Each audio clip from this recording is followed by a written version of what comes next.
Hey there, ladies and gentlemen, welcome back. Force here, back once again with some more Overwatch news. Today I want to talk about some recent glitches that have been popping up, ruining the matches for certain players, and the Overwatch League. Finally, we're getting some more details on their upcoming grand esports experiment. First up, let's talk about some of these glitches happening. You know, bugs and glitches aren't something that will ever fully go away. As new maps come out, new heroes, and just as time goes on and people have more time to find more things, we're going to continue to see things pop up, and I try not to focus too much on it, although I'll be the first to admit that I've done a few videos on bugs and glitches. But I wanted to talk about this today because I've seen this popping up a lot recently, and we're talking specifically about out-of-map glitches that people are using to get behind walls or behind objects and ruin the match for people while being basically unkillable, with the exception of certain area of effect ults, something like a Hanzo ultimate. So just today I saw two videos, one of this happening on Lijiang Tower and another one of it happening on Gibraltar. I also, within the past 24 hours, saw a screenshot of Tracer hiding in some stairs on Hanamura. So for whatever reason, this appears to be happening quite frequently recently. It seems to be taking place a lot. And basically, what is happening most of the time is that these people are using an out-of-map glitch to get beyond the geometry of the typical play zone of a regular match. There are certain kind of holes in the geometry of the map that people can abuse to get behind the map and then do things like go into spawn and swap heroes to someone like a Pharah or a Tracer. And a lot of times people will be using Sombra, anything that has movement or relocation abilities. And a popular one is Sombra's Translocator. And again, we'll use that to get behind the typical geometry of the play area, maybe even in the spawn area, swap heroes, and then move to another part of the map. At that point,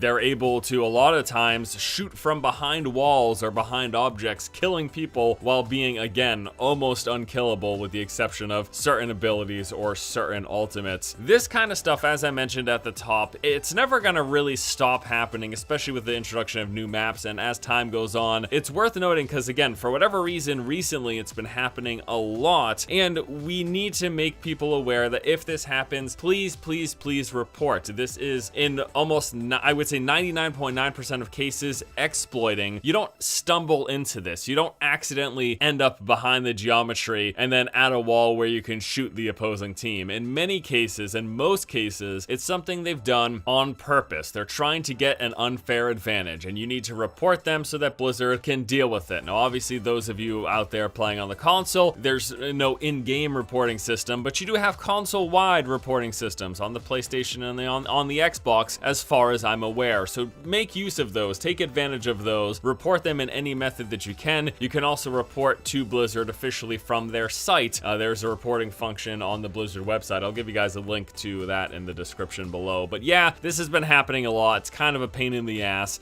We just have to deal with it and report it when we see it. Now, next up, I want to talk about something that's actually happened last week, but I never ended up discussing it in any videos, and that was the first kind of big announcement from the Overwatch League. Basically, they announced their first 7 teams: Boston, New York, San Francisco, Los Angeles, Miami, Orlando, Shanghai, and Seoul. Now, there are going to be more teams worldwide that will be announced in the future. Obviously, with this announcement, you'll notice a distinct lack of Europe or many other parts of the world. So more teams will be coming and introduced to the Overwatch League. These were just the first 7 that they announced. If I were to make a guess, I would say these are the first 7 they announced because these were the first 7 to be absolutely 100% confirmed, to pay their dues, if you will. You had to pay to buy in to purchase a team. I believe the buy-in for Los Angeles was something like $20 million. So it's not like they're paying like, hey, guys, give us $1,000 and you can register your own Overwatch team. No, it's a sizable chunk of money, and that money will go towards player salaries, paying for insurance, paying for any infrastructure, their housing, all of this stuff for some duration of time. So first 7 teams are announced. It's a pretty cool thing. You know, I am kind of cautiously looking forward to the Overwatch League. Overwatch, I've said this time and time again, as much as I love the game and I play it and enjoy it as a casual fun experience, it's ever been a game that I thought was terribly fun to watch in the competitive aspect. There's a lot of games that I enjoy watching the professional scene. Dota, Counter-Strike Go, even League of Legends.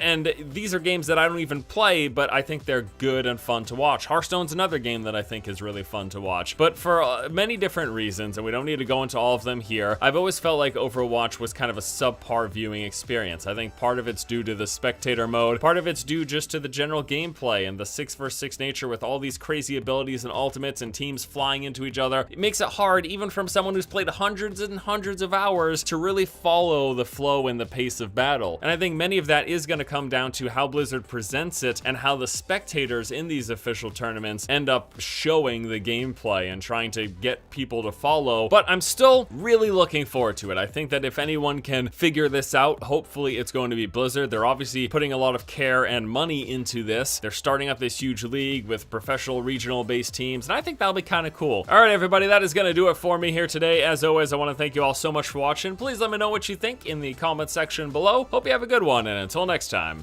I'll see you later.